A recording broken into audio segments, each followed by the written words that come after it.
Hey, Pussy Collective. It is Hump Day Wednesday, and I realized that I totally missed this Monday's MoodDay Musings. It was a holiday. I was spending the weekend with some dear friends, these couples, these six couples that get together and do some pretty profound relationship-oriented and evolutionary work. And come Monday, I spaced. So I did want to get one in. So if you're getting it today on Wednesday, no rhyme, no reason.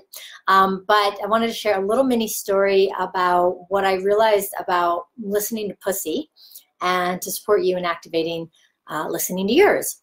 So many of you know who've been watching these that I am a pussy oracle, and I literally look at the vulva, the labia, everything of a woman through picture or in person, and I read the messages that come through. I read the symbols and the signs, and then I am a voice for what the pussy is actually sharing. And what I find most often is that women pretty much say, oh yeah, I knew that, or oh yeah, that's familiar, or oh, I just had an experience of that recently, as I share what the pussy is showing me, and what her pussy is showing me.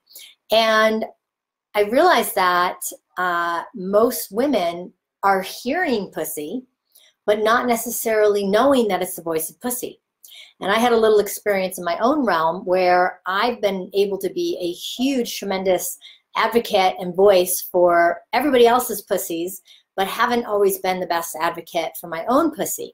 And I recently had a energy session with this class that I'm part of, and I realized it was around forgiveness, and I realized that there was some forgiveness work that I needed to do for myself in relationship to where I have not been a voice for my pussy.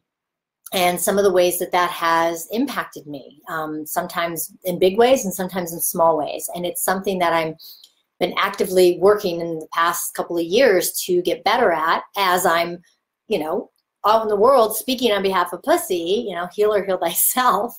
And so I had a big breakthrough around it this past week and weekend, and realized there was some places that I have, that I just disconnected with my higher self and my pussy, and ways to like bring that back online.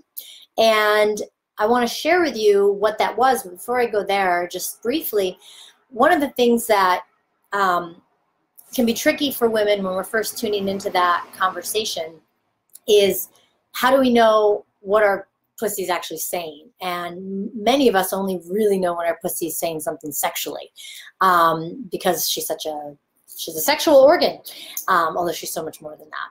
And I realized that the voice of pussy, which is ultimately the voice of the divine feminine, the voice of our higher self, the voice of our knowing, our intuition to some degree, not all degree, intuition can come in various forms, but isn't always the loudest voice on the block.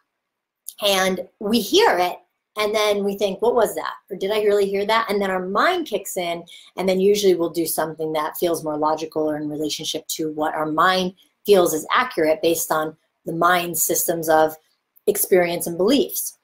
And the messages from pussy, although sometimes loud, like, no, don't put your cock in here, I'm not ready. For some reason, I at least have had trouble in the past translating that to, no, don't put your cock in here, I'm not ready. I kind of let my mind overrule and be like, no, if he just puts his cock in a little bit, it'll be fine, or, unless it's actually physically hurting me.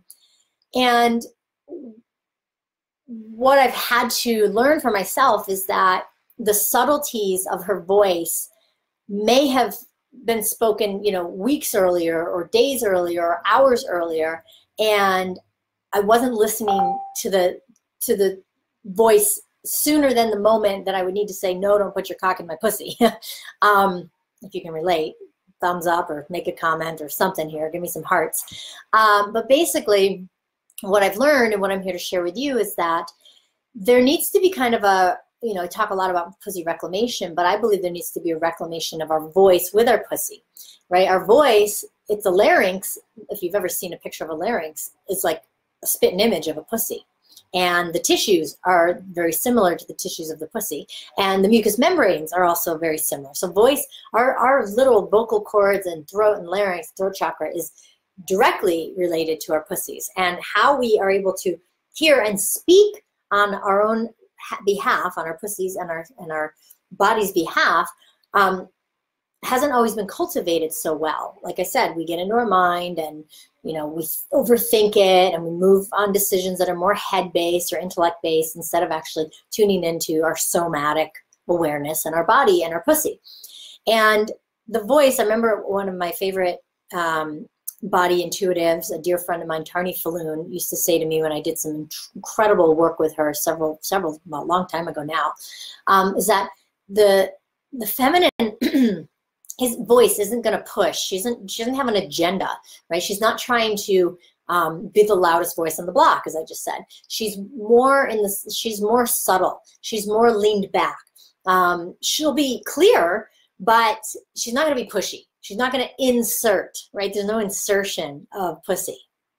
And I've had to really learn that coming out of being more dominant in my masculine qualities when it comes to business, and learning how to actually steward this pussy ministry and mission into the world while not actually activating the masculine tendencies, because I'm very clear, and I've been definitely listening to pussy on that one. She does not want to be inserted or put into a model, excuse me, model that I have to be pushy around. It's just not in alignment.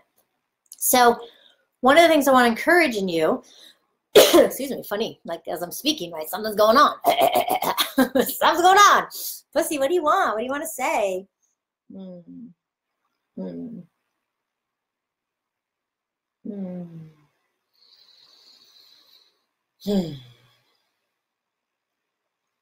What I'm hearing is that she wants to know that she matters, and that I and we as women will give more slowing down and listening, more patience to really hear what it is she's saying. And even if you don't know it's her, if there's a subtle small voice in the back of your mind, or you're hearing it somewhere, or it's rising up in your body, to take pause and tune in and slow down, not overstep the information that's coming, because what ends up happening is we end up kicking ourselves in the pants when we get 4 more, 5 more, 6 more steps down the path, and we then have more violations of where we weren't listening. And so she's saying, come back and lean back and really listen, and allow the wisdom that she has to share to be brought more forward. And even if that means sit with it longer and find the patience to be and sit, she's inviting that forth. It's interesting. It's not interesting. It's what I've been teaching and what I've been feeling and speaking to, but I've had a disconnect, my own disconnect of where I felt I was or wasn't listening. The other piece I want to say is that I used to host a ceremony called the Me, Myself, and I Do. And it was one of my signature offerings for women for many, many years. And I realized that there's another round of that that's necessary for me now that I've stepped into this new activation and connection to this pussy service. I need to marry my pussy. I need to marry my higher self. And the part of me that I have in the past not been so quick to listen to, and where that has gotten me into trouble, and how mad she was at me for being mad at her for not speaking up or not being able to speak. I had this little sort of like inner dialogue process that I did last week in this energy class. But what really is true is that I have heard her, I haven't listened, and then when the push comes to shove, when I really need to speak for her, you know, I've let her down. Whereas I thought she was letting me down. So yeah, so I'm going to do a little sacred ritual for myself to reconsecrate my marriage to myself. I've done it several times, but I feel like it's never included her. And I recommend that you take this tip and bring that information into your own life, and perhaps have a sacred ritual where you marry yourself. Marry the voice of your pussy, marry your higher self, however you want to do it. But I think it's time to integrate the two. And what better way to integrate the two than to have a sacred marriage and have some vows. So when I get to that, which will be soon, the next couple of weeks, I'm moving out of my house and there's a lot going on, and we're moving to Baja, and there's just a lot going on. And I want to give it the time and space that it needs. So probably in the next couple of weeks, well, not probably, I will be in the next couple of weeks be creating some sort of pussy matrimony for myself and me, myself, and my pussy. And I will do my best to share it with you, whether it's on this MoodDay Musing or maybe an article, or maybe I'll videotape some of it. I'm not sure, but I hope I inspired you to connect with your pussy and come into a union, a deeper union of lovership with her. And then from there, I think we'll all be able to hear her better and speak more powerfully on her behalf. And the world will be very different. So, and then lastly, just to re-presence that most likely you are listening to her. She's just very soft. So it's just giving yourself the space to really, really hear and not just let that voice be this distant voice. So, all right, thanks so much for tuning into the MoodDay Musings, happening on Wednesday this week, but matter not if you're watching the recording of this. And love your pussy, love yourself, love your pussy, and I look forward to more pussy wisdom coming to you soon.